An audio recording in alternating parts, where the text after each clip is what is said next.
My name is William H. Loman, Jr. During Vietnam, I was between private and corporal in the United States Marine Corps. I first went to Vietnam in December 1965, and I stayed there until December of 1966.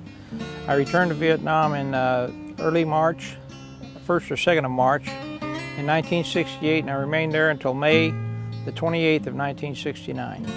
When I first went to Vietnam, I was 19 years old. I was a kid. Everybody's scared. If they're not scared, something's wrong with them. But it really depended on the situation. The situation in 1965 was, we'd done a lot of the operations and all that, but as far as real ground contact, things like that, on my MOS with artillery and all that, we didn't have that many. We might get the occasional mortar or rocket or something like that. Probably the worst story I could possibly share is May the 10th, 1968. We were heliported. That's where you take and lift your equipment out by helicopter out into the jungle, and we were let down on this little hilltop. There's a place they call Noctravoc. Very seldom do you ever hear about it. Very few people probably in Marine Corps know about it. Very few people in the United States know about it or hear about it. But it's really one of the major battles, one of the major losses for the United States.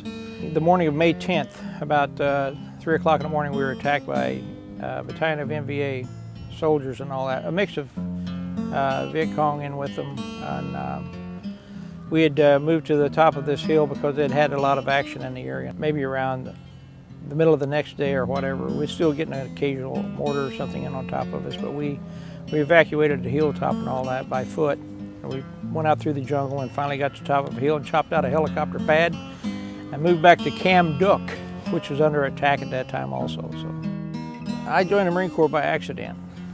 All my time in high school, I had dreamed of joining the United States Navy because I'd watched they had a TV series called The Big Picture, and it was about the Second World War, and they had all these ships out on the ocean. And I went to see the Navy recruiter a few times, and he was never in his office. And I just happened to go there one morning, and there was a Marine standing leaning on the bulkhead across the passageway, and he asked me, he said, "Hey, young man, now, what can I do for you?" I said, "Well, I'd like to join the Navy, but the recruiter's never in."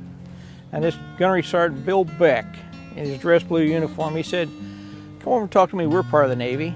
I said, "Oh, okay." So I went over and talked to him, and I was ready to sign up for 20 years. And that was in February 1965. Don't ignore the training. Do the training and learn how to do things.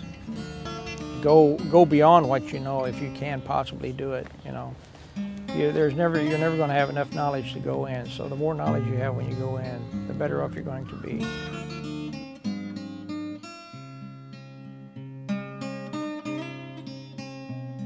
I think it's nice to recognize people for what they've done and all that, but I'm not too much on one. I don't really care to gain recognition. I really didn't want to do this today. I had to think about it.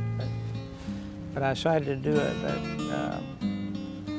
as far as me being commemorated for what I've done, as far as I'm concerned, I've already received all the glory I need to receive for it. So, and I don't feel bad about the way we were treated when I came out of Vietnam. I wasn't happy about it whenever you're trying to go through the airport and people yelling, screaming at you and all that stuff. But you get over it, and you know, life goes on. I just attribute it to ignorance. Young kids, all young kids are ignorant at some point.